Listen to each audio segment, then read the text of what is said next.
Columbus America আবিষ্কার করছে নাকি 1496 সালে? এর আগে আমেরিকা ছিল না? ছিল, লক্ষ লক্ষ মানুষ ছিল সেখানে, লক্ষ লক্ষ না, মিলিয়ন্স, কোটি কোটি মানুষ ছিল ওখানে। সভ্যতা ছিল, ইনকা সভ্যতা ছিল, আজটেক সভ্যতা ছিল, কোটি কোটি মানুষের সেখানে বসবাস। কিন্তু ইউরোপিয়ানরা যখন সেখানে গেল তখন আমেরিকা আবিষ্কার হয়েছে, এর আগ পর্যন্ত আবিষ্কার ছিল না, এরকম একটা ব্যাপার। ভাস্কো দা গামা ভারতে আসার সমুদ্র পথ আবিষ্কার করছে, এর আগ পর্যন্ত ভারত লুকানো ছিল, কেউ দেখে নাই। না, এই সমুদ্র পথ আরবরা, পার্সিয়ানরা এবং ভারতীয় মার্চেন্টরা, বণিকরা শত শত বছর বা আরো বেশি ব্যবহার করছে। ভাস্কো দা গামা হলো প্রথম ইউরোপিয়ান যে এটা ইউজ করছে। অর্থাৎ ইউরোপ যখন কোনো কিছু একটা করে তখন এটা মানব জাতির মধ্যে প্রথম হয়ে যায়।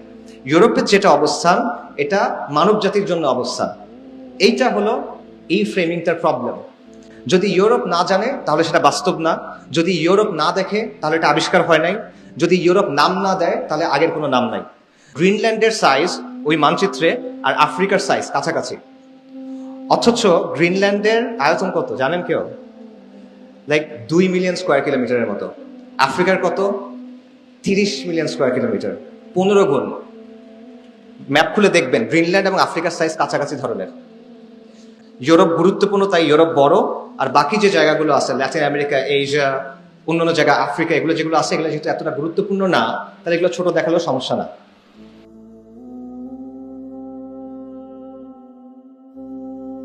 শিক্ষা নিয়ে একটা বিখ্যাত উক্তি আছে, নলেজ ইজ পাওয়ার। এই উক্তিটা কার, কেউ জানেন?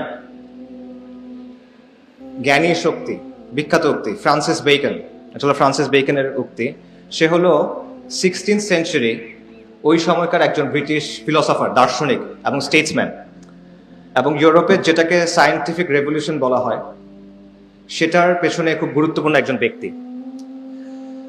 তো এই কথাটা যদিও উনি বলছেন ফ্রান্সিস বেকন, বাট কথাটা তার থাকে নাই।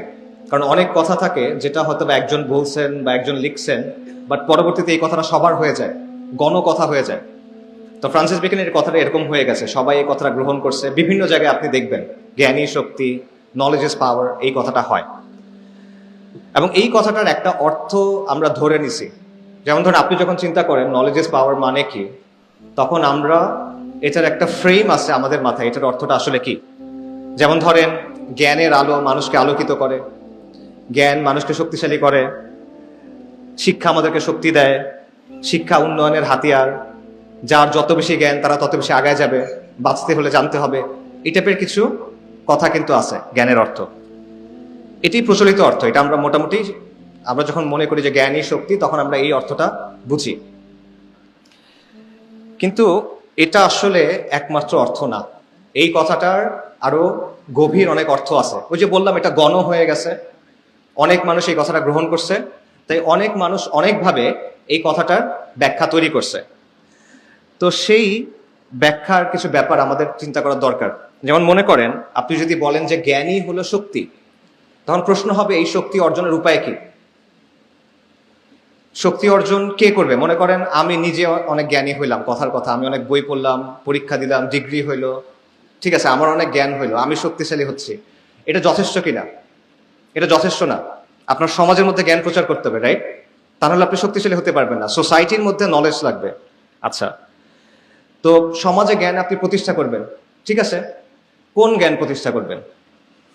কোন জিনিসটাকে আপনি জ্ঞান বলে চিহ্নিত করবেন আর কোন জিনিসটা জ্ঞানের মধ্যে পড়বে না? জ্ঞানের সংজ্ঞাটাকে ঠিক করবে, জ্ঞানের একটা সীমানা আছে, সেই সীমানাটাকে ঠিক করবে। এই বিষয়টা কিন্তু প্রাসঙ্গিক। এগুলো আমি কেন বলতেছি, কারণ শক্তি নিয়ে কিন্তু সংঘাত হয়। আমরা যখন বলি কোনো কিছু পাওয়ার, পাওয়ার নিয়ে কি হয়? কনফ্লিক্ট হয় না? শক্তি নিয়ে সংঘাত হয়, শক্তির জন্য সংঘাত হয়, হয় না? জ্ঞান নিয়ে কি সংঘাত হয় কিনা? হয়, জ্ঞান নিয়েও সংঘাত হয়। এবং এই লড়াইটা চোখে দেখা যায় না, কিন্তু এই লড়াইটা অনেক গুরুত্বপূর্ণ। এবং এই লড়াইয়ে যে জিতে তার আসলেই অনেক ক্ষমতা তৈরি হয়। এটা অত্যন্ত গুরুত্বপূর্ণ একটা লড়াই। সমাজে মানুষ কি শিখবে এটা যে নিয়ন্ত্রণ করতে পারে তার হাতে অনেক ক্ষমতা।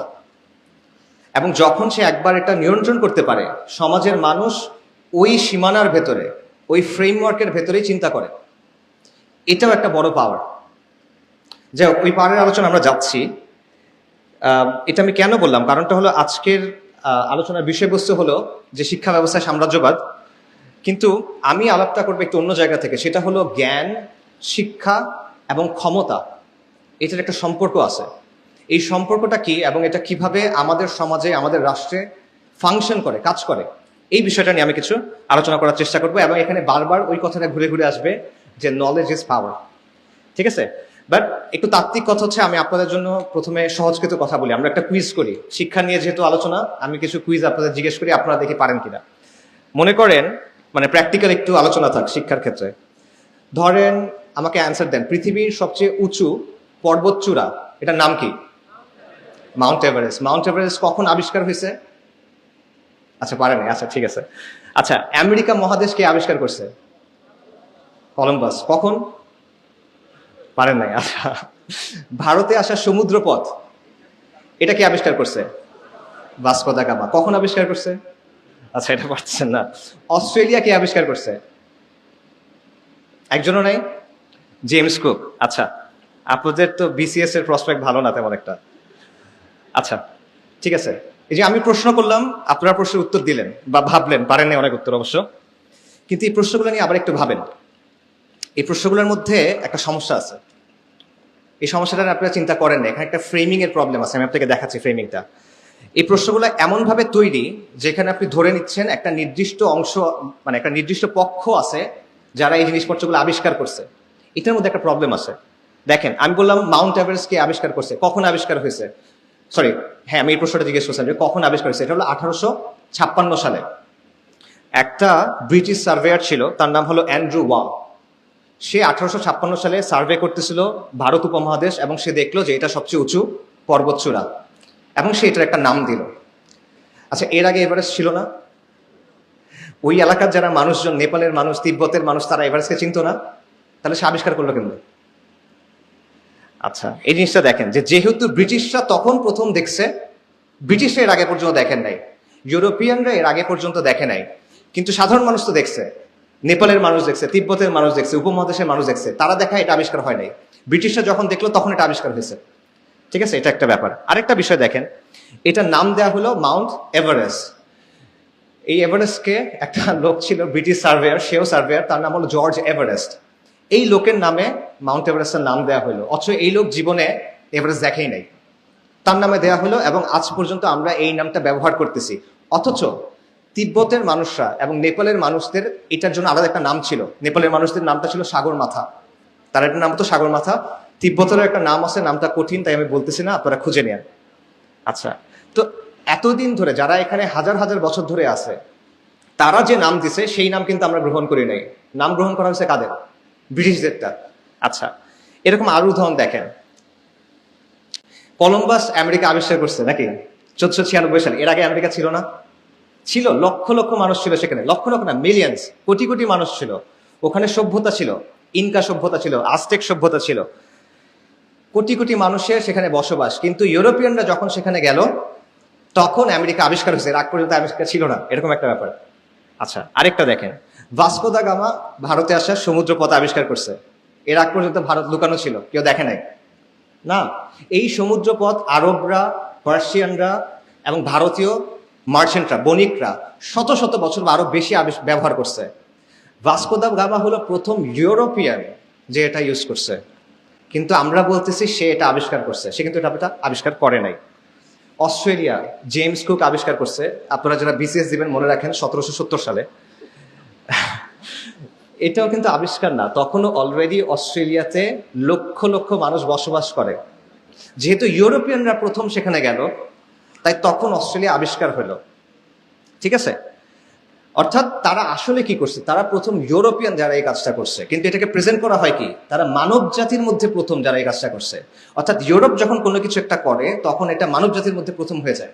ইউরোপের যেটা অবস্থান এটা মানব জাতির জন্য অবস্থান। এইটা হলো এই ফ্রেমিংটার প্রবলেম।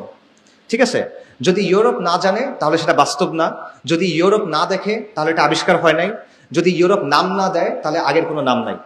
যদি ইউরোপ যখন কোনো জিনিসকে ইউরোপ জানে, যখন কোনো জিনিসকে ইউরোপ দেখে, তখন ওটা জ্ঞান হয়ে ওঠে, তার আগ পর্যন্ত এটা জ্ঞান না। ইউরোপ জানার আগে কোটি কোটি মানুষ জানে, আমেরিকায় কোটি কোটি মানুষ ছিল, ভারতবর্ষে ব্যবসা হয়ে আসছে হাজার হাজার, মানে শত শত হাজার হাজার বছর ব্যবসা হয়ে আসছে, ডাজন্ট ম্যাটার। ইউরোপ যেহেতু জানে না, এটা জ্ঞান না। সো ইউরোপ হলো মানদণ্ড, ওয়েস্ট হলো মাপকাঠি, ক্রাইটেরিয়ান, যেটা দিয়ে আপনি রিয়ালিটিকে এবং জ্ঞানকে বিচার করেন।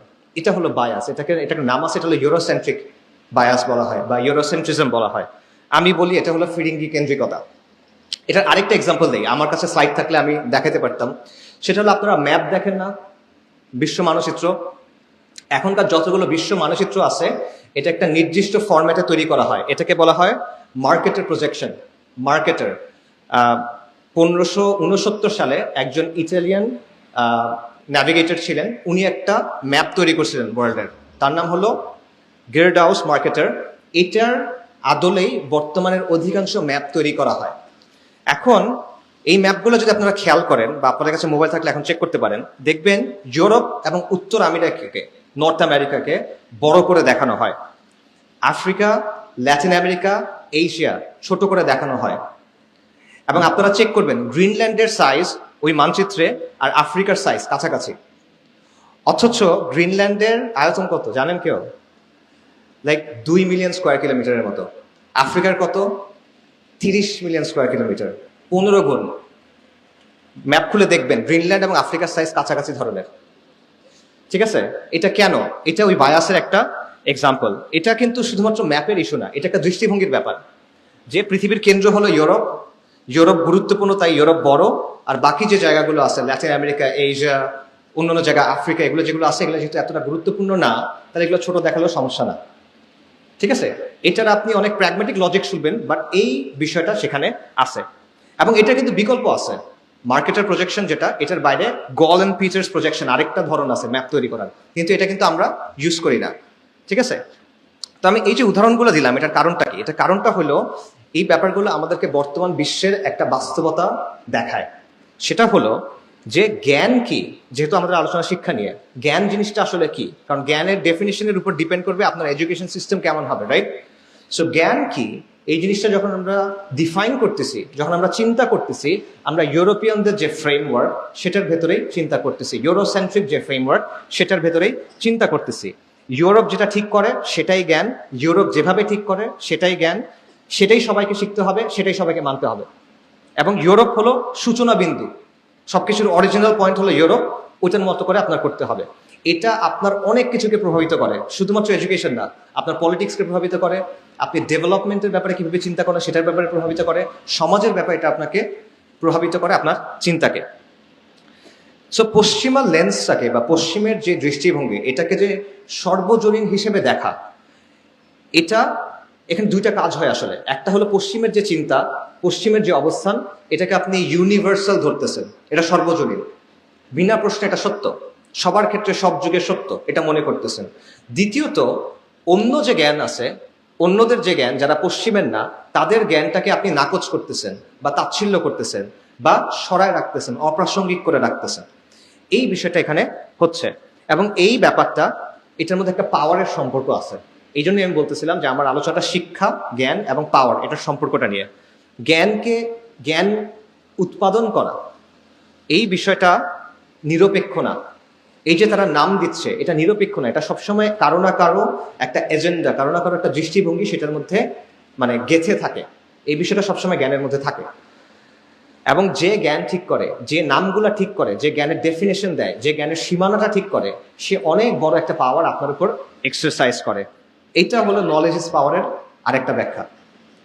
আচ্ছা, তো এই কথাটা, এই বাস্তবতা আমাদের সমাজে আছে, আমাদের রাষ্ট্রে আছে, আমাদের নিজেদের দৃষ্টিভঙ্গির মধ্যেও এটা মিশে আছে। তো সেটা কিভাবে মিশে আছে ওই আলোচনায় যাচ্ছি, তার আগে সংক্ষেপে কয়েকটা কথা আরো বলি। এই কথাগুলো আমি আপনাদের কিছু প্রশ্ন করে করলাম, কিছু উদাহরণ দিলাম। আপনারা মনে করতে পারেন যে এটা আমি নিজে বানায় বানায় বলতেছি, এটা বানায় বানায় বলতেছি না, এটার লম্বা একাডেমিক আলাপ আছে, অনেক তত্ত্ব, অনেক রিসার্চ, অনেক আর্গুমেন্টস এখানে আছে। ওই যে সেটার ভেতরে ডিটেলে ঢোকার সুযোগ নাই এখন, আমাদের আলোচনার সময় কম, বাট স্টিল আমি অল্প করে খুবই বেসিক কিছু কথা আপনাদের বলি, যেটা আপনাদের বুঝতে সহজ করবে ইনশাল্লাহ। ধরেন আপনারা অনেকে এডওয়ার্ড সাইদের নাম শুনছেন, রাইট? অনেকে হয়তো বা শুনছেন। এডওয়ার্ড সাইদ গত শতাব্দীর একজন অন্যতম চিন্তাবিদ, প্রভাবশালী চিন্তাবিদ, কালচারাল ক্রিটিক, এবং তার খুব বিখ্যাত একটা বই আছে যেটার নাম হলো ওরিয়েন্টালিজম। আপনারা অনেকেই জানেন, 1978-এ বের হয়েছে, এবং যেটাকে পোস্ট কলোনিয়াল থিওরি বলা হয় বা পোস্ট কলোনিয়াল স্টাডি বলা হয়। সেটাকে এটা ব্যাপকভাবে প্রভাবিত করছে। তো এই যে ওরিয়েন্টালিজম বইটা, এখানে ওনার মূল আলোচনার বিষয়বস্তু কি? ওনার আলোচনার বিষয়বস্তু হইল যে পশ্চিমা বিশ্ব একটা নির্দিষ্টভাবে পূর্বকে উপস্থাপন করে, পশ্চিমা বিশ্ব একটা নির্দিষ্টভাবে প্রাচ্যকে উপস্থাপন করে, বিশেষ করে মুসলিম বিশ্বকে, এবং এটার সাথেও ক্ষমতা, শাসন, নিয়ন্ত্রণের একটা সম্পর্ক আছে।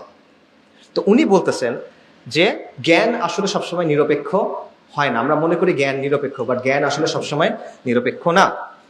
পশ্চিমাদের রাজনৈতিক এজেন্ডা এবং তারা যে জ্ঞান তৈরি করে, এই দুইটার মধ্যে একটা সম্পর্ক আছে, বিশেষ করে কলোনিয়ালিজমের সাথে, উপনিবেশবাদের সাথে, এবং এখনকার যে বিশ্ব আমরা সাম্রাজ্যবাদ বলি এটার সাথেও।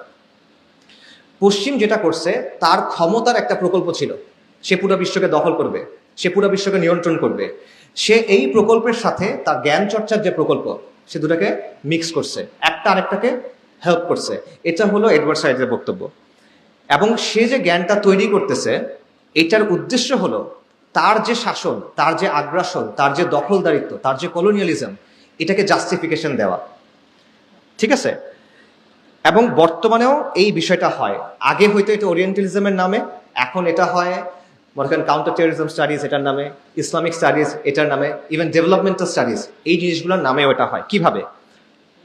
সাইদ একটা পার্থক্য করতেছেন, সেটা হলো নলেজের দুইটা ধরন আছে, একটা হলো পিওর নলেজ, একটা হলো পলিটিক্যাল নলেজ।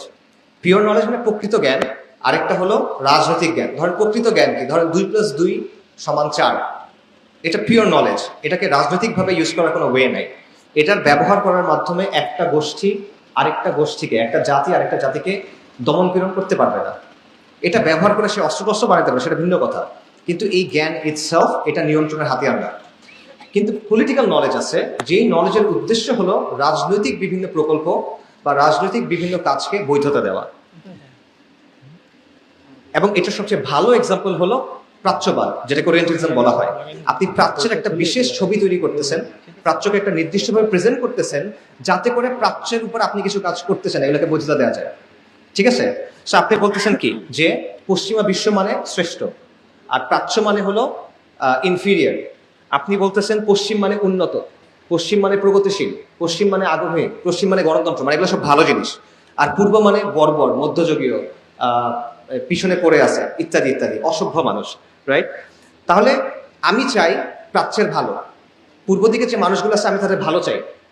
তো ভালো হবে কিভাবে? আমি পশ্চিমা মানুষ, আমার অনুকরণ করে আমি তাদের হেল্প করতে চাই। সো পশ্চিমারা যে বিভিন্ন জায়গায় গিয়ে গিয়ে দখল করতেছে, উপনিবেশবাদ করতেছে, লুটপাট করতেছে, এটা আসলে খারাপ কাজ না। সে আসলে আপনাকে সভ্য করতে আসছে, তার উদ্দেশ্য আসলে আপনার ক্ষতি করা না। ঠিক আছে? এইটা হলো ওরিয়েন্টালিজমের একটা মূল কাজ, যেটা এডওয়ার্ড সাইড বলতেছেন। তার অর্থাৎ সাদা মানুষ আপনার ভালো চায় দেখে সে আপনাকে মারতে আসছে, সে আপনার ভালো চায় দেখে সে আপনাকে দখল করতে আসছে, সে আপনার ভালো চায় দেখে সে আপনার উপরে জিনিসপত্র চাপাই নিচ্ছে। তার কোনো খারাপ উদ্দেশ্যই নেই, তার উদ্দেশ্য আপনাকে সভ্য করা। সিভিলাইজিং মিশন, এটার নাম আছে সিভিলাইজিং মিশন, হোয়াইট ম্যানস বার্ডেন, অনেক কিছু আছে, রুডিয়ার্ড কিপলিং এর কবিতা আছে, এটসেট্রা। সো এখানে সে কি করতেছে দেখেন, তার দখলদারিত্বের একটা কাজ আছে, সে দখল করতে চায়, লুট করতে চায়, শাসন করতে চায়। এটার জন্য সে একটা জ্ঞান, মানে একটা শাস্ত্র তৈরি করছে, এটা সে একটা ব্যাখ্যা দিচ্ছে, এটা সে একটা বুদ্ধিভিত্তিক ব্যাখ্যা নিয়ে আসছে। এই কাজটা হলো ওই যে বললাম জ্ঞানের সাথে ক্ষমতার সম্পর্ক, এটা হলো সেই সম্পর্কটা। আমি জ্ঞানের একটা ধারা তৈরি করলাম, যার একমাত্র কাজটাই হলো আমার যে রাজনৈতিক প্রকল্প এটার বৈধতা দেওয়া। ঠিক আছে? সো এইটা হলো ওরিয়েন্টালিজমের এডওয়ার্ড সাইডের বক্তব্য, যে পশ্চিমা দখলদারিত্ব বলেন, লুটপাট বলেন, জুলুম বলেন, এগুলোর বৈধতা আসতেছে ওরিয়েন্টালিজম থেকে, প্রাচ্যবাদ মানে জ্ঞানের একটা ধারা থেকে। জ্ঞান এখানে নিরপেক্ষ না, জ্ঞান এখানে রাজনীতির একটা হাতিয়ার।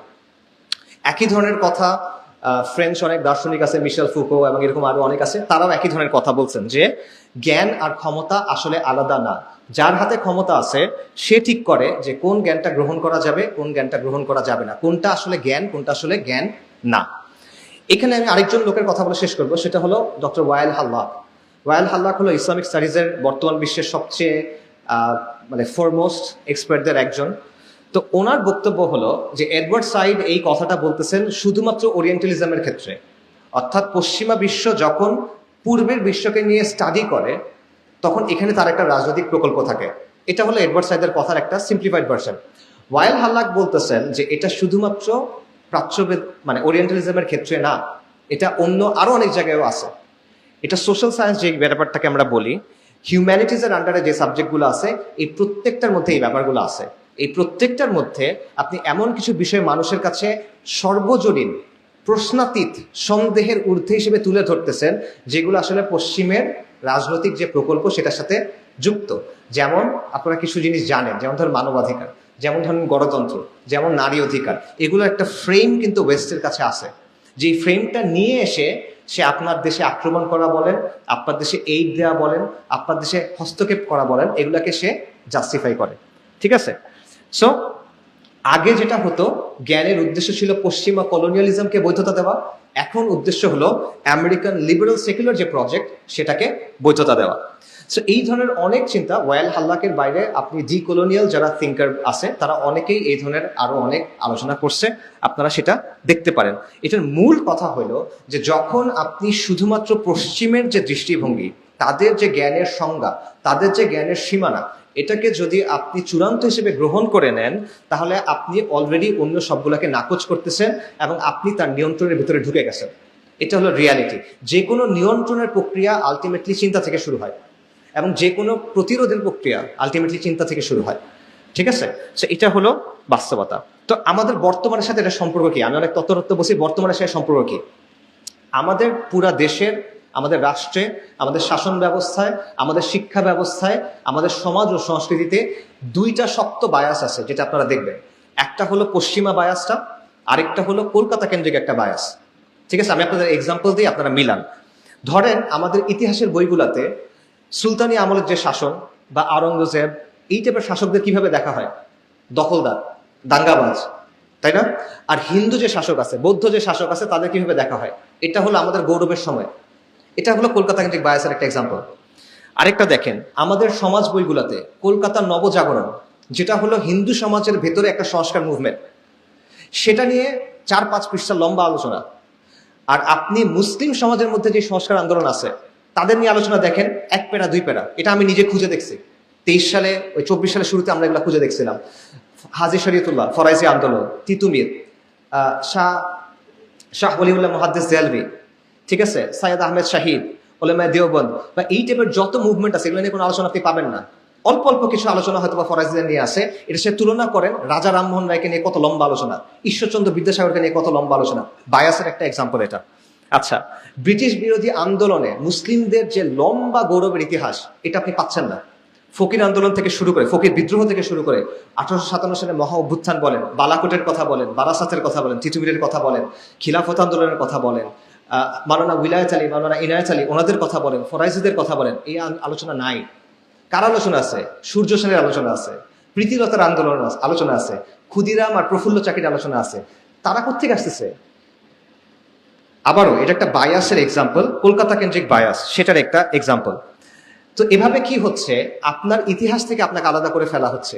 ব্রিটিশ বিরোধী যে আন্দোলন, আমাদের যে সংগ্রাম, সেখানে আপনার রোল যেটা ছিল, ইসলামের যে ভূমিকা ছিল, মুসলিম পরিচয়ের যে ভূমিকা ছিল, এটা কিন্তু আপনি মুছে ফেলতেছেন। আরো আছে, আপনি শিক্ষার ক্ষেত্রে দেখেন, পর্দার বিধান নিয়ে নেগেটিভ প্রেজেন্টেশন আমাদের বইয়ের মধ্যে এগুলো আছে। আমাদের ইসলাম শিক্ষা বইতে ইসলামের এমন সব ব্যাখ্যা দেওয়া হচ্ছে যেটা হলো রাষ্ট্রের অনুমোদিত ব্যাখ্যা, সেকুলারদের অনুমোদিত ব্যাখ্যা, সেটা আপনি দিতে পারতেছেন। আমাদের সমাজ বিজ্ঞান বইতে জেন্ডার আইডিওলজি এটা আছে, ট্রান্সজেন্ডার বা ঢোকানো হয়েছে, আন্দোলন করে কিছুটা কমানো হয়েছিল, এগুলো আপনারা সব জানেন। আমাদের সমাজ বিজ্ঞান বইতে র্যাডিক্যাল ফেমিনিজম থেকে আসা অনেক অবস্থানকে সর্বজনীন সত্য হিসেবে তুলে ধরা হয়েছে। এগুলো হলো ইউরোসেন্ট্রিক বায়াস। ঠিক আছে? সো এটার ফলে কি হচ্ছে, একদিকে আপনি তার অবস্থানটাকে সর্বজনীন হিসেবে তুলে ধরতেছেন, অন্যদিকে আপনার যে অবস্থান, আপনার যে ইমান, আপনার যে দিনের অবস্থান, সেটাকে তাচ্ছিল্য করতেছে, যেটা আসলে কিছু না। আরো দেখেন, আমাদের এখানে লালমনিরহাটে 69 হিজরির একটা মসজিদ আছে, আমি এটা অনেক জায়গায় আলোচনা করছি, সাহাবা মসজিদ।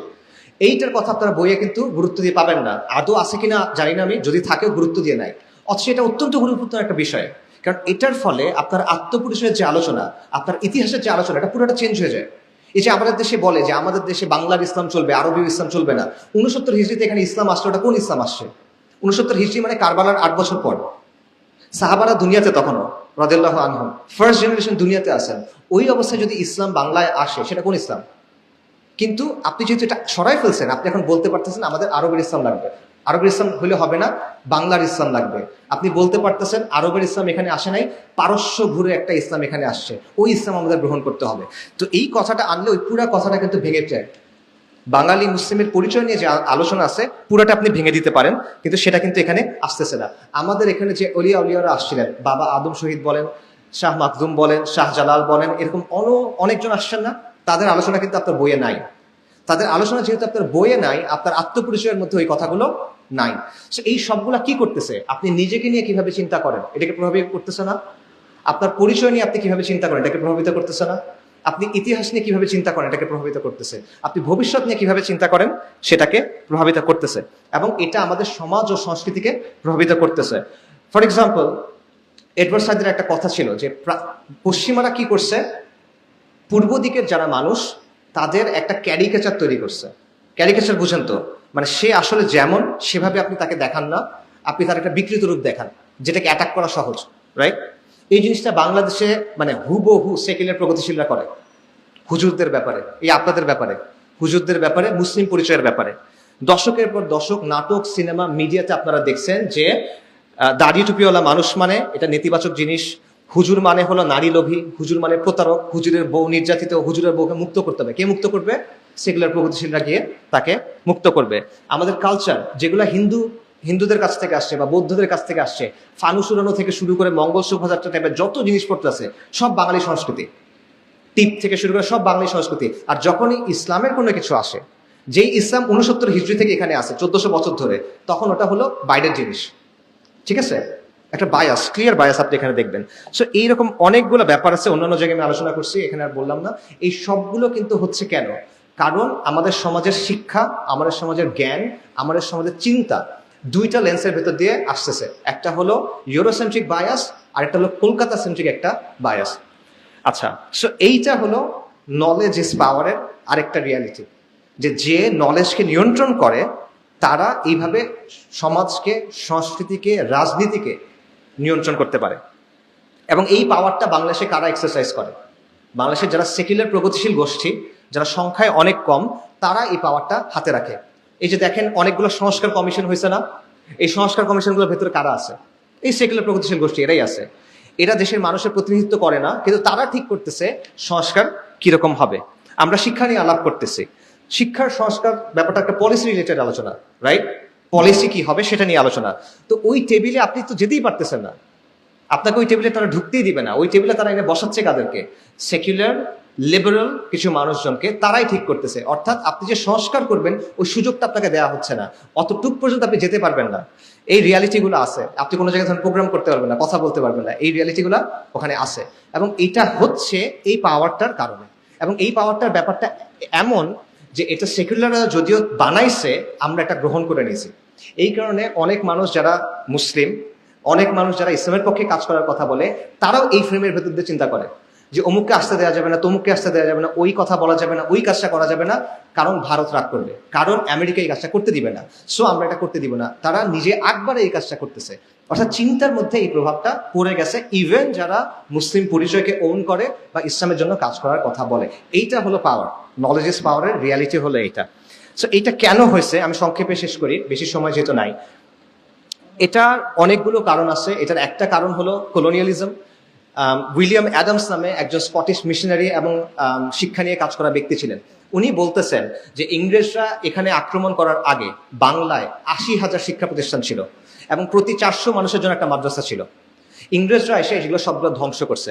মুসলিমদের অনেকগুলো সামাজিক প্রতিষ্ঠান ছিল যেগুলো ওয়াকফের ভিত্তিতে চলতো, ওয়াকফের ভিত্তিতে চলতো, মদদি মাআশ ছিল, জায়গিরদার ছিল, এরকম ব্যাপার ছিল, যেগুলো বেসিক্যালি মাদ্রাসা, মক্তব, খানকা, মুসাফির খানা, এরকম অনেকগুলো জিনিসকে ফান্ড করতো। ইংরেজরা এই প্রত্যেকটা জিনিস ভেঙে দিছে, আইন করে, দখল করে সব নিয়ে নিছে। যার ফলে যেটা হয়েছে, ওই যে সামাজিক একটা ইকোসিস্টেম ছিল ওটা পুরোপুরিভাবে কোলাপস করছে। তারপর ইংরেজরা রাষ্ট্র শাসনের প্রশাসনিক ভাষা চেঞ্জ করে দিছে হুট করে। একদিকে এগুলো সব ভেঙে দিছে, আরেকদিকে চেঞ্জ করে বলছে আগে ফার্সি ছিল, এখন ইংরেজিতে এই কাজগুলো করতে হবে। কিন্তু মুসলিমদের তো এখন সুযোগই নাই, মুসলিম মধ্যবিত্ত ক্লাসটা নষ্ট হয়ে গেছে। মানে কয়েক দশকের মধ্যে মুসলিম মধ্যবিত্ত ক্লাসটা নিশ্চিহ্ন হয়ে গেছে। তারা আর পারতেছে না বাচ্চাদেরকে স্কুলে পাঠাতে, মানে শিক্ষা প্রতিষ্ঠানে পাঠাতে। এই জিনিসটাও এখানে হয়েছে। সো এটা হলো জাস্ট একটা এক্সাম্পল। আরেকটা জিনিস হলো, পশ্চিমাদের একটা দৃষ্টিভঙ্গি আছে শিক্ষার ব্যাপারে, এটাকে এপিস্টেমিক রেসিজম বলে, জ্ঞানতাত্ত্বিক বর্ণবাদ। মানে যেটা আমি বললাম, ওরা যেটা বুঝছে এটাই জ্ঞান, এটার বাইরে আর কিছু নাই। আপনারা ম্যাকওয়ালির কথা শুনছেন হয়তোবা, ভারতের যে শিক্ষা ব্যবস্থা, এটার ফাদার বলতে পারেন তাকে। এই লোকের একটা কথা আছে যে ইউরোপের একটা ভালো লাইব্রেরির একটা তাকে বা একটা ভালো লাইব্রেরির একটা শেলফে যেই পরিমাণ বই আছে এবং সেখানে যে জ্ঞান আছে, পুরা ভারত এবং পুরা আরবের জ্ঞান সেটা সমান না। ঠিক আছে, আবারও শোনেন, ইউরোপের একটা লাইব্রেরির একটা সাইডে যে জ্ঞান আছে, পুরা আরব এবং পুরা ভারতের জ্ঞান এটা সমান না। এটা হলো সহজ ভাষায় এপিস্টেমিক রেসিজম, যেটা তারা বুঝছে এটাই ঠিক, বাকিদেরটা গোনার টাইম নেই, এটা কোনো মূল্য নাই, সহজ কথা। এই দৃষ্টিভঙ্গিটা আমাদের মধ্যে আছে, আমাদের সমাজের মধ্যে এই দৃষ্টিভঙ্গি তৈরি হয়েছে। কিভাবে হয়েছে? কারণ ওরা নিজেদের একটা শিক্ষা ব্যবস্থা তৈরি করছে, ওরা তো শোষণ করে। কলোনিয়ালরা কি করছে, ইংরেজরা কি করছে, 200 বছর ধরে শোষণ করছে, লুটপাট করছে। লুটপাট করার জন্য কিন্তু একটা সিস্টেম লাগে। বাংলাদেশে যখন এলোমেলো লুটপাট হইতেছে, এখন যখন ঝামেলা, হাসিনার সময় মনে করেন সিস্টেমেটিক চাঁদাবাজ ছিল, মানে একজনের চাঁদা দিতে হইতো, এখন মনে করেন 7 জনের চাঁদা দিতে হয়, ঝামেলা কিন্তু। তো লুটপাট করতেও কিন্তু প্রপার সিস্টেম লাগে। এই সিস্টেমের জন্য কি লাগে? কেরানি লাগে। তো কেরানি বানানোর জন্য ওরা একটা এডুকেশন সিস্টেম তৈরি করছিল। তো এই সিস্টেম থেকে কেরানি তৈরি হয়েছে যারা ওদের মতো করে চিন্তা করে। কেরানি মানে বিসিএস দিছে যারা, মানে জিতো যারা, আপনারা এখন নেগেটিভ ভাবে নিতে পারেন, বাট পয়েন্টটা কিন্তু আমলাতন্ত্র, যেটা ইংরেজদের বানানো আমলাতন্ত্র, এটা সিম্পলি তাদের যে শাসন যন্ত্র, যেটার মূল কাজ ছিল শোষণ করা, এটাকে প্রপারলি রান করানোর জন্য তৈরি হয়েছে। যেই কারণে এই আমলাতন্ত্রটা এতটা গণবিরোধী, এটা বাস্তবতা। যাই হোক, এখন কি হয়েছে, এই সিস্টেম থেকে যারা বের হয়েছে তারা কিন্তু ইউরোপের চিন্তা ভাবনা নিয়ে বের হয়েছে। সো তারা ইসলামের ব্যাপারে, মুসলিম পরিচয়ের ব্যাপারে, ইসলামী যে জ্ঞান সেটার ব্যাপারে তাদের দৃষ্টিভঙ্গি ভালো না খারাপ? খারাপ। সে ইংরেজের চোখ দিয়ে ইসলামকে দেখে। এবং ইংরেজরা যখন গেছে, ক্ষমতায় কাদেরকে বসেছে? এদেরকে, যারা ওদের বিরুদ্ধে 50 বছর 40 বছর ধরে যুদ্ধ করে আসছে, তাদের তো সে বসাবে না। যারা তার অনুগত, তাদেরকে সে বসে গেছে। সো এই যে দৃষ্টিভঙ্গি, এটা আমাদের সমাজে রয়ে গেছে। সো এইভাবে এমন একটা অবস্থা হয়েছে যে আমাদের সমাজের এখন অবস্থাটা কি দেখেন, ইসলামের সাথে সম্পর্কিত যে কোনো মূল্যবোধ, যে কোনো বিধান, যে কোনো চর্চা, এটাকে আমরা অনগ্রসর মনে করি, এটাকে আমরা মধ্যযুগীয় মনে করি, এটাকে আমরা ব্যাকডেটেড মনে করি। পশ্চিমা চিন্তা আর দর্শন আর ব্যবস্থা, এটা কি খুব ভালো, এটা হলো প্রগতির পথ, এটা হলো উন্নতির পথ, এটাই করতে হবে, এই তো সুন্দর, ওরা যেহেতু বলছে তাই ভালো, এটা আমরা চিন্তা করি। এবং আমরা চিন্তা করি যে ইসলাম লিমিটেড একটা জায়গা আছে, আপনার ব্যক্তিগত জীবনে আপনি এটা পালন করবেন, এর বাইরে যদি এটা আপনি আনতে চান, যে আনতে চাইবে এই লোক সমস্যা, একে দমন করতে হবে, উগ্রবাদী, রাইট, তাকে আটকায় ফেলতে হবে আপনার। সো এইটা হলো আপনার আত্মপরিচয় এবং আপনার আত্মবিশ্বাস, এটাকে সে সম্পূর্ণভাবে ধ্বংস করে দিচ্ছে। আপনি পরিপূর্ণভাবে তার মতো করে চিন্তা করতেছেন অলমোস্ট। এবং আমরা নিজেরা এখন ইসলামের অনেক বিষয়কে সন্দেহের চোখে দেখি, আমরা নিজেরা আমাদের দিন নিয়ে হীনমন্যতায় ভুগি, এবং আমরা পশ্চিমা কাঠামোর বাইরে গিয়ে চিন্তা করতে ভয় পাই। এইটার কারণ হলো এই জ্ঞানতাত্ত্বিক বিষয়টা। ঠিক আছে, আচ্ছা। সো এইভাবে এই পুরা ব্যাপারটা, জ্ঞানের ব্যাপারে এই দৃষ্টিভঙ্গি আমাদের সমাজ, শাসন সবকিছুকে নিয়ন্ত্রণ করতেছে। তো এটা শেকড় কোথায়? এটা শেকড় দুটো জায়গায় বা একটা জিনিসই, সেটা হলো সেকুলার শাসন বা সেকুলার রাষ্ট্র। মানে আপনি যদি চান, আপনার মনে করেন শিক্ষার সংস্কার করতে চান, কিন্তু শিক্ষার সংস্কারের বিষয়টা যুক্ত হলো সেকুলার শাসন এবং সেকুলার রাষ্ট্রের সাথে। কেন? দেখেন, সেকুলার শাসন আমাদের এখানে চাপায় দেওয়া হয়েছে, এটা কিন্তু মানে ন্যাচারালি এখানে তৈরি হয় না, ফিরিঙ্গিরা এসে এটা আমাদের উপর চাপায় দিছে, এবং এটা তাদেরকে বল প্রয়োগের মাধ্যমে টিকায় রাখতে হয়। ইসলাম কোনোদিন সেকুলার ব্যবস্থা মেনে নিবে না, সেকুলার ব্যবস্থা কোনোদিন ইসলামকে মেনে নিবে না, দুইটার মধ্যে সংঘাত অনিবার্য। তো সে কি করবে? সে এটাকে সবসময় নিয়ন্ত্রণ করার চেষ্টা করবে। এবং নর্মালি সেকুলারিজমের কাজই এটা, যে সে ধর্মকে নিয়ন্ত্রণ করার চেষ্টা করে। ইসলামের ক্ষেত্রে এই চেষ্টাটা বেশি, কারণ অন্য সব ধর্ম সেকুলারিজমের সাথে মিলে নিজেকে চেঞ্জ করে নিছে। খ্রিস্ট ধর্মের কথা চিন্তা করেন, ইহুদি ধর্মের কথা চিন্তা করেন, তারা এটা করছে, কিন্তু ইসলাম এটা করতেছে না। ইসলাম এখনো বলতেছে যে চূড়ান্ত কর্তৃত্ব কার? আল মালিকুল মুলক, আল্লাহ। সো সে যেহেতু এটা মানতেছে না, তার প্রতি আমার বেশি ফোকাস করতে হবে, তার প্রতি আমার বেশি চাপ দিতে হবে, এই জিনিসটা তারা করতেছে। এই কারণে সেকুলার ব্যবস্থা কন্টিনিউয়াসলি এটা চেষ্টা করতে থাকবে সে যেন সমাজে ইসলামের প্রভাবটা কি করতে পারে, নিয়ন্ত্রণ করতে পারে। এটা সে কন্টিনিউয়াসলি চেষ্টা করতে থাকবে, এবং যতদিন ইসলামের এই স্বকীয়তাটা থেকে যাবে, সেকুলার ব্যবস্থা কিন্তু নিশ্চিন্ত ফিল করবে না, তার মধ্যে একটা অনুভূতি থাকবে যে এদিক থেকে আমার বিপদ হবে। এই জিনিসটাকে আমার থামাতে হবে, এই চিন্তাটা তার অলওয়েজ থাকবে। এই জন্য সে কি করবে, সে পাবলিক স্ফিয়ারে ইসলামের যে প্রভাব এটাকে সে কমানোর চেষ্টা করবে, সে ইসলামের রাজনৈতিক যে চেতনা বা সামগ্রিক যে চেতনা এটাকে ভেঙে ফেলার চেষ্টা করবে, এবং সে মুসলিমদের চেষ্টা করবে মুসলিমরা যেন আদর্শিকভাবে সেকুলার কাঠামোকে গ্রহণ করে নেয়। সো এই কারণে শিক্ষা এবং জ্ঞান নিয়ে যে বিষয়টা, এটা সরাসরি সেকুলার শাসনের সাথে জড়িত। এবং আবারও এটা অন্য একটা ভাবে চিন্তা করতে পারে, সেটা হলো আধুনিক যে শাসন, এটা দুইটা দিক আছে। একটা হলো রাষ্ট্রের বল প্রয়োগের ক্ষমতা, একটা হলো রাষ্ট্রের মানুষের চিন্তাকে নিয়ন্ত্রণ করার ক্ষমতা। একটা হলো শক্তি প্রয়োগ, একটা হলো সম্মতি উৎপাদন। শক্তি প্রয়োগ কিভাবে হয়? আর্মি, পুলিশ, বিচার বিভাগ, র্যাব, ট্যাব, এই যেগুলো আছে, এদের কাজ কি? আপনাকে পিটায় সোজা রাখা, রাইট? সহজ ভাষায় এটার কাজ এটা। কিন্তু এর বাইরে কিছু জিনিস আছে যেটার কাজ হলো আপনার চিন্তাটা একটা লাইনের মধ্যে রাখা। আপনি যদি বাইরে গিয়ে চিন্তা না করেন, বরং আপনি এটাকে ভালো বলে মেনে নেন, এটা সে করাইতে চায়। কারণ স্রেফ অস্ত্রের জোরে আপনি দীর্ঘমেয়াদে কোনো শাসন টিকে রাখতে পারবেন না। কন্টিনিউয়াসলি মেরে কেটে এটা করা যায় না। মানুষের চিন্তাটাকে যদি আপনি নিয়ন্ত্রণ করতে পারেন, মানুষ যদি একবার মনে করে যে না ঠিক আছে, এটা খারাপ কি, ভালো তো, এটার জন্য আমরা গ্যাঞ্জামে কেন যাব, তখন কিন্তু আপনি এটা পারবেন। সো এই জিনিসটা এখানে খুব গুরুত্বপূর্ণ, এবং আদর্শিক কিছু ব্যাপার রাষ্ট্রের জন্য ইউজ করে যাতে করে সে সমাজকে, সমাজের মানুষের চিন্তাকে নিয়ন্ত্রণ করতে পারে। এবং এটার জন্য কি কি ইউজ করে সে এখানে ইউজ করে মিডিয়া, সে এখানে ইউজ করে বিভিন্ন প্রতিষ্ঠান এবং সংস্কৃতি, এবং সে ইউজ করে শিক্ষা ব্যবস্থা। সে শিক্ষা ব্যবস্থার মধ্য দিয়ে আপনাকে কিছু জিনিসপত্র ছোটকাল থেকে বুঝায় দেয়, মগজ ধোলাই করে সহজ ভাষায়, যাতে করে আপনি এটার বিরোধিতা না করেন, যাতে করে আপনি এটাকে প্রশ্ন না করেন, যাতে করে আপনি মনে করেন যে না, এই জিনিসটা আমার জন্য ভালো। সো যাই হোক, আমি যদি শেষ করি, সেটা হলো আলটিমেটলি আপনি যদি এখানে আমাদের আলোচনার যে টপিক, আপনি যদি এই যে শিক্ষায় সাম্রাজ্যবাদ বলেন অথবা পশ্চিমের যে নিয়ন্ত্রণ, কলকাতা কেন্দ্রিক যে বায়াস, এগুলো থেকে যদি আপনি বের হইতে চান, তাহলে আপনার এই সমস্যার কেন্দ্রটাকে বুঝতে হবে। এই সমস্যাটা কোত্থেকে আসতেছে? এই সমস্যাটা আসতেছে এই সেকুলার শাসন এবং সেকুলার রাষ্ট্র ব্যবস্থা থেকে। এটা বিচ্ছিন্ন কোনো ইস্যু না, ঠিক আছে? আপনি মনে করেন সহজ ভাষায় আপনি চাচ্ছেন শিক্ষায় ইসলামকে আনতে, প্রাইমারি স্কুলের শিক্ষায় ইসলাম আনুক, আপনি এটা চান, ওকে ফাইন, খুব ভালো হচ্ছে। কিন্তু সে তো আপনাকে দিবে না। কে দিবে না? সেগুলো রাষ্ট্র কাঠামো আপনাকে দিবে না। সে বলবে তোমাকে আমি এখানে এটা দিতে আনতে পারে, তোমাকে এটা আমি করতে দিতে পারি না, সে আপনাকে বলবে। কারণ এটা কি, তার অস্তিত্বের সাথে জড়িত। একটু আগে যেটা বললাম, ইসলামকে তার কন্টিনিউয়াসলি নিয়ন্ত্রণ করতে হবে। এবং দ্বন্দ্বটা এই কারণে আসলে শিক্ষার না, শিক্ষাটা এটা একটা গুরুত্বপূর্ণ অংশ, বাট দ্বন্দ্বটা হলো ইসলামের সাথে সেকুলার ব্যবস্থার দ্বন্দ্ব। এটার একটা ম্যানিফেস্টেশন, এটার একটা উপসর্গ, এটার একটা প্রকাশ হলো এই জ্ঞান নিয়ে, এই শিক্ষা ব্যবস্থা নিয়ে দ্বন্দ্ব, সেটা। সো আপনি যদি এই মূল দ্বন্দ্ব সলভ করতে না পারেন, দীর্ঘমেয়াদে আপনার কোনো সংস্কার আসবে না। এখন এই মানে সমাধানটা আপনি কিভাবে করবেন? দেখেন, আমাদের সমাজে যতগুলো তর্ক আছে তার বেশিরভাগ তর্ক আপনি দেখবেন এই ইউরোসেন্ট্রিক যে বায়াস, অর্থাৎ পশ্চিমা লেন্স দিয়ে দেখা, এটার সাথে জড়িত, এবং ইসলাম আর সেকুলার ব্যবস্থার যে দ্বন্দ্ব সেটার সাথে জড়িত। আমি আপনাদের একটা সহজ এক্সাম্পল দিই। এখন অনেক আলোচনা হচ্ছে নারী কমিশন নিয়ে, নারী কমিশনের কিছু বক্তব্য, এটা নিয়ে উলামায়ে কেরাম এবং ইসলামপ্রিয় জনতা, সাধারণ মানুষও এটার বিরুদ্ধে সবাই কথা বলতেছে, রাইট? আচ্ছা, এখানে তর্কগুলো আসলে কেন হচ্ছে বলেন তো? নারী কমিশন অধিকারের ব্যাপারে কিছু অবস্থানকে ধ্রুব সত্য মনে করে। নারীর অধিকারের ব্যাপারে তারা কিছু অবস্থান আছে যেগুলোকে তারা ধ্রুব সত্য মনে করে, এবং তারা মনে করে সমাজ এবং শাসন এগুলো অনুযায়ী চলা উচিত। এটাই তো অবস্থান। এইটার ভিত্তিতে তারা কিছু পলিসি সাজেশন তৈরি করছে যে আপনার আইনগুলো এভাবে বদলান, আপনার রাষ্ট্রকে এভাবে সংস্কার করেন, এটাই তো। আর আপনি এটা বিরোধিতা করতেছেন কেন? আপনি বলতেছেন এটা ইসলামের সাথে সাংঘর্ষিক, এটা আমাদের আমাদের দিন, আমাদের তেহজিব তামাদ্দুন, এটা সাথে সাংঘর্ষিক, এটা আমাদের পরিচয়ের সাথে সাংঘর্ষিক, এটাই তো।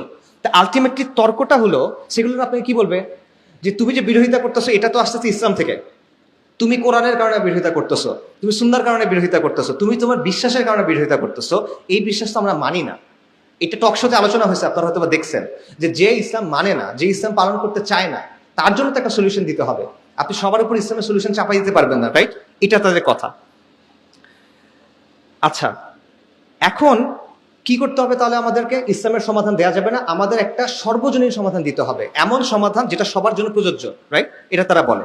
আর সর্বজনীন সমাধান কোনটা? যেটা সেকুলার সমাধান, সেটা। তো এই প্রশ্নের উত্তর কি? এই প্রশ্নের উত্তর দিতে গিয়ে আমরা আটকায় যাই, আমরা অনেকে আটকায় যাই, বাট প্রশ্নের উত্তরটা আসলে খুব সোজা।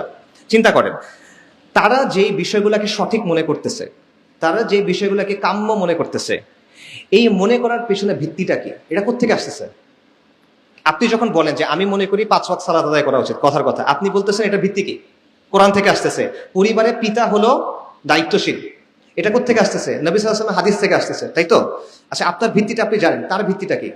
সে যখন বলে, তারা মানবাধিকারের কথা যখন বলে, তার ভিত্তি হলো আন্তর্জাতিক মানবাধিকারের যে আলোচনা, যেটা কে তৈরি করছে? জাতিসংঘ, পশ্চিমারা তৈরি করছে, সেখান থেকে আসতেছে। সে বলতেছে প্রকৃতির কথা, প্রকৃতি ভালো, এই জিনিসটা প্রকৃতির সাথে, আপনাদেরটা প্রকৃতির সাথে মেলে না, আমাদেরটা প্রকৃতির সাথে মেলে, এই কথাটা সে বলতেছে। প্রকৃতির ধারণা সে কোত্থেকে আনতেছে? সেটা আনতেছে পশ্চিম থেকে। সে বলতেছে এটা ডেমোক্রেটিক ভ্যালুসের সাথে সামঞ্জস্যপূর্ণ, গণতান্ত্রিক মূল্যবোধের সাথে সামঞ্জস্যপূর্ণ। এটা সে কোত্থেকে পাচ্ছে? পুরা দুনিয়ার মানুষ বসে একসাথে হয়ে ঠিক করছে এগুলো গণতান্ত্রিক মূল্যবোধ? পুরা দুনিয়ার মানুষ একসাথে বসে ঠিক করছে এগুলো মানবাধিকার, আমরা সবাই মানছি? না, ওরা ঠিক করছে। সেটা সে আপনার উপর এনে চাপা দিচ্ছে। বরং তারা এটাও বলতেছে যে এই কাজগুলো করা উচিত, কারণ পৃথিবীর বিভিন্ন দেশে এটা হয়। এটা কি ধরনের যুক্তি? পৃথিবীর বিভিন্ন দেশে যেহেতু এরকম আছে, তাই বাংলাদেশে এটা করা উচিত। এটা কি ধরনের যুক্তি? আপনি আমাকে প্রুফ করে দেখান যে এই জিনিসটা সঠিক। কাজেই এই বিষয়গুলো প্রত্যেকটাকে আপনি প্রশ্নবিদ্ধ করতে পারেন। আমরা সবাই মনে করি যে প্রত্যেকটা মানুষের ন্যূনতম কিছু অধিকার আছে, শুধু মানুষের না, প্রত্যেকটা মাখলুকের আছে হাক্কুল ইবাদ। কিন্তু এই অধিকার কে ঠিক করবে? আল্লাহ ঠিক করবেন।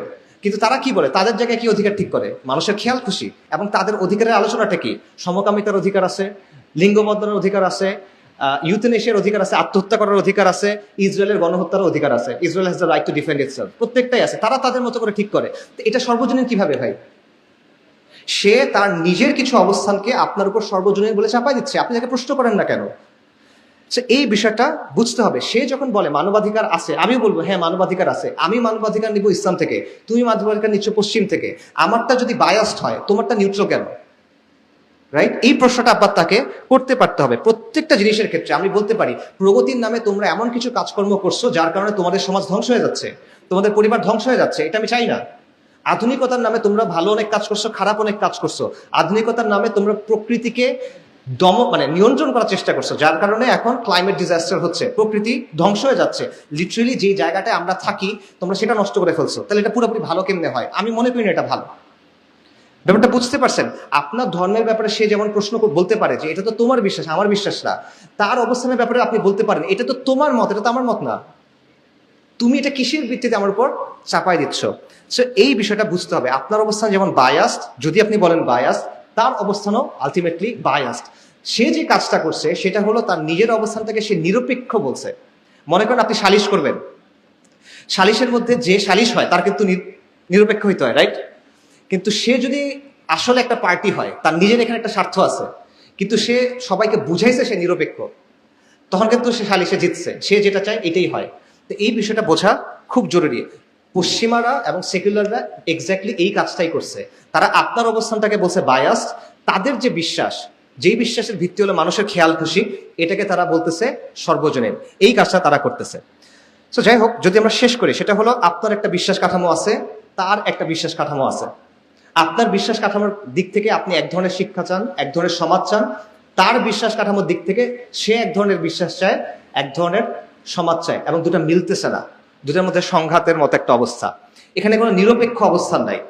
এটা ভুলেও মনে করবেন না যে সেকুলার অবস্থান নিরপেক্ষ অবস্থান। দুনিয়াতে কোনো নিরপেক্ষ অবস্থা হয় না। আপনি এটা, কেউ যদি এসে বলে আমি বেদের শাসন চান, আপনি বুঝেন এটা নিরপেক্ষ না। কেউ এসে বলে বাইবেলের শাসন চাই, আপনি বুঝেন নিরপেক্ষ না। ত্রিপিটকের শাসন চাই, নিরপেক্ষ না। কিন্তু কেউ এসে যখন বলে আমি XYZ মতবাদের শাসন চাই, তখন আপনি মনে করেন নিরপেক্ষ। এটা আমাদের ভুল। কোনো নিরপেক্ষ অবস্থা দুনিয়াতে নাই। প্রত্যেকটা অবস্থান, এটার পেছনে কোনো না কোনো বিশ্বাস থাকে। এটা দর্শনে অনেক পুরনো একটা আলাপ, এটার নাম হলো এপিস্টেমিক রিগ্রেস। এটাতে আর ঢুকতেছি না। নিরপেক্ষ কোনো অবস্থান নাই, এটা হয় না, সম্ভব না। এখন দেখেন, সমাজের একটা অংশ এটা চায়, একটা অংশ এটা চায়, এটা সমাধান কিভাবে হবে? আমরা যে সমাধানের কথা বলি কিভাবে হবে, এটা দুইটা ওয়ে আছে। একটা হলো ডায়ালগ, আলোচনা করা। সেকুলাররা আসলো, যারা ইসলামের পক্ষে তারা আসলো, আমরা বললাম যে সামগ্রিক কিছু স্বার্থ আছে সমাজের, সমাজের সামগ্রিক কিছু কল্যাণ আছে, এগুলোর দিকে তাকায় আসেন আমরা আলোচনা করি, আপোষ রফা করি। কিছু জায়গায় আপনি ছাড় দেন, কিছু জায়গায় আমি ছাড় দেই, কথার কথা। এরকম একটা সমাধান হতে পারে। কিন্তু আমার মতে এটা জীবনেও হবে না। কেন হবে না? কারণ সেকুলাররা এটা চায় না। তারা জমিদারি চায়, তারা একচ্ছত্র আধিপত্য চায়, এবং তারা যেহেতু শক্তিশালী এখন, তারা এটা করতে আগ্রহী না। তারা মনে করে যে সে আপনাকে পিষে ফেলতে পারবে, সে আপনাকে সরাই দিতে পারবে। এটা হলো একটা বিষয়। আর দুই নম্বর বিষয় হলো, আসলে তাদের সাথে শেয়ার্ড স্বার্থ আমাদের আছে কিনা কোনো কল্যাণের ব্যাপারে। কোনো একটা ভবিষ্যতের ব্যাপারে আমরা একমত হতে পারতেছি কিনা এটা নিয়েও আমি আসলে শিওর না। মানে তারা কি ধরনের বাংলাদেশ চায় বা তারা এই ভূখণ্ডের জন্য কি ধরনের ভবিষ্যৎ চায় আর আপনি কি ধরনের ভবিষ্যৎ চান, আমার মতে এই দুটো আসলে মেলে না। তো যদি না মেলে তাহলে আপনি আপোষ করবেন কেমনে, না মেলে আপনি ডায়ালগ করবেন কেমনে?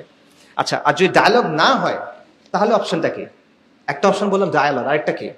একটা হলো ডমিনেশন, নিয়ন্ত্রণ করা, আধিপত্য করা। এবং এটাই এখন ওরা করতেছে। ওরা আমাদের উপর পিওর অ্যান্ড সিম্পল আধিপত্য করতেছে। কিভাবে করতেছে? রাষ্ট্রযন্ত্রের মাধ্যমে, প্রতিষ্ঠানের মাধ্যমে, কালচারাল হেজেমনির মাধ্যমে এবং ফোর্সের মাধ্যমে, লিটারাল শক্তি প্রয়োগের মাধ্যমে তারা আপনাকে নিয়ন্ত্রণ করতেছে। এবং এটা তারা পাইছে কিভাবে? কারণ ব্রিটিশদের রাষ্ট্রযন্ত্রটা তারা পাইছে। ব্রিটিশরা তো কি করছিল? আমাদেরকে মেরে কেটে নিয়ন্ত্রণ প্রতিষ্ঠা করছিল, সেটাই তারা পেয়ে গেছে। পাশাপাশি তারা সাংস্কৃতিক এবং সামাজিক বিভিন্ন বয়ান বানাইছে, প্রতিষ্ঠানগুলোর উপর তাদেরই নিয়ন্ত্রণ ছিল, সেটার মাধ্যমে সে এখন এই ব্যাপারগুলো কন্ট্রোল করতেছে, আধিপত্য করতেছে। কাজেই আপনি যদি এটাকে কাউন্টার করতে চান,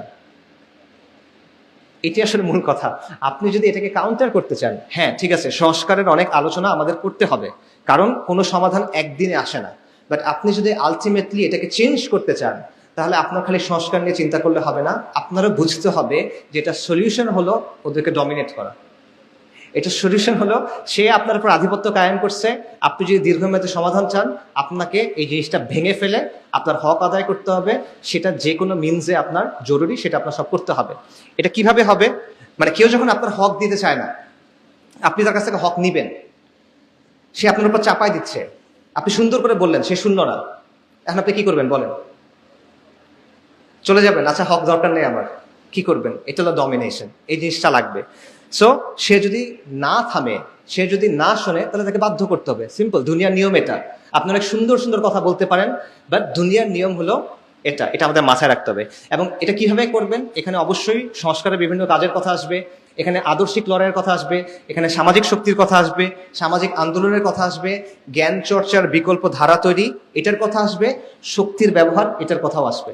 এটা হলো প্লেন অ্যান্ড সিম্পল রিয়ালিটি। কারণ শিক্ষাটা শুধু কারণ তর্কটা শুধুমাত্র শিক্ষা নিয়ে না, তর্কটা শুধুমাত্র জ্ঞান নিয়ে না, এটার সাথে ক্ষমতার একটা প্রশ্ন জড়িত। ক্ষমতার প্রশ্নের সমাধান শুধুমাত্র তত্ত্ব দিয়ে হয় না, ক্ষমতার প্রশ্নের সমাধান শুধুমাত্র জ্ঞান চর্চা করে হয় না, ক্ষমতার প্রশ্নের সমাধান শুধুমাত্র সংস্কারের মাধ্যমে হয় না। Knowledge is power. আখিরে দাওয়ানা আলহামদুলিল্লাহি রাব্বিল আলামিন। আসসালামু আলাইকুম ওয়া রাহমাতুল্লাহ। Visit fansam.com to get name ideas for your kids, business, pets, and Facebook profile. Watch Uncommon Movies for free without any registration or login. Don't miss the chance. Fansam.com is the best.